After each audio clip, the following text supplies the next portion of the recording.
Hey, this is Ted from Elite Handyman 911. So today's video is geared more towards the homeowner than the professional or the plumber. So if you have a vanity in your bathroom sink with a pop-up drain, this is probably what it looks like. So an expanded view of all the parts that it takes to make it work.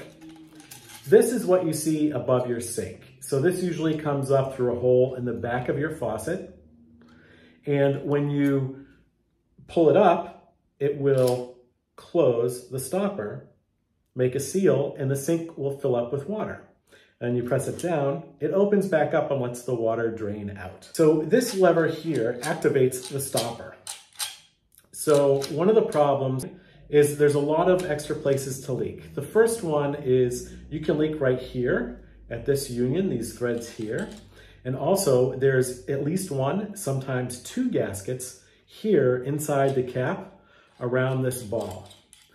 And those gaskets can fail, they can get crushed, they can get lost when you take it apart. And sometimes people put them in backwards. So it's a little hard to see, but this has a beveled edge on it.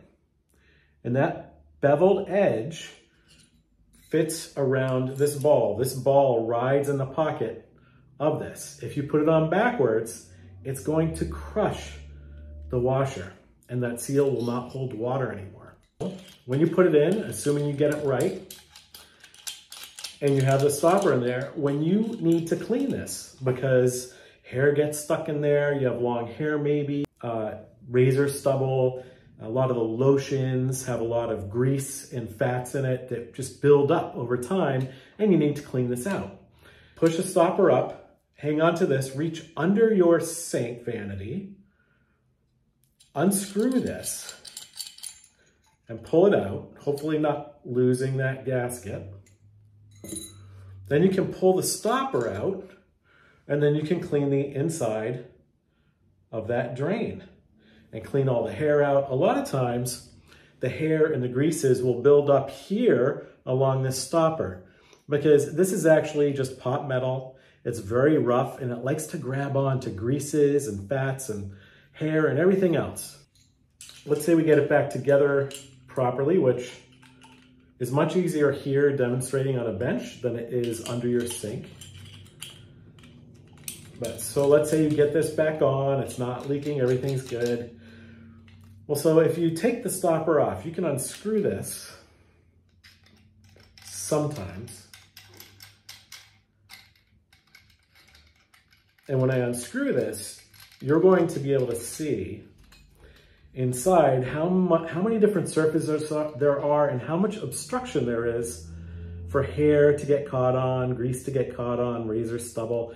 There's a lot of stuff going on in there, a lot of extra parts, a lot of surface area, including part of this rod that goes through and the stem and the casting for the stopper. So the solution for something easier to clean is a clicker pop-up drain. So if you look at this, it actually looks very similar. These look quite similar, right? You really can't tell much of a difference. But instead of having a rod that activates it, you just press on it and it opens. Press on it and it closes. The nice thing about this is you don't have any of the extra apparatus, the rod, the hardware, basically all this stuff that's under the sink is gone. So you don't have that. Not only do you not have that, you unscrew this, the stopper, the whole stopper mechanism comes out. You can get replacements if you want, and you can clean this quite easily. Now, if you look down in there, there's a lot less obstruction for things to get caught on, like hair and grease and razor stubble, right? So this has been something that's been requested a lot recently, and I've really gravitated towards the Kohler. I am not sponsored. We are not sponsored by Kohler, but I do like these products. I think they're very quality. They're all brass construction. Now, something else you need to be careful of if you decide to do this for yourself. Most bathroom vanity sink bowls have an overflow. You do need to check to make sure you have that overflow. In a sink bowl, you'll have a hole about the size of your pinky. Sometimes there's 2 or 3, and it'll usually be at the back side of the bowl, so you don't see it unless you look over. Or it could be on the front side, just under the faucet.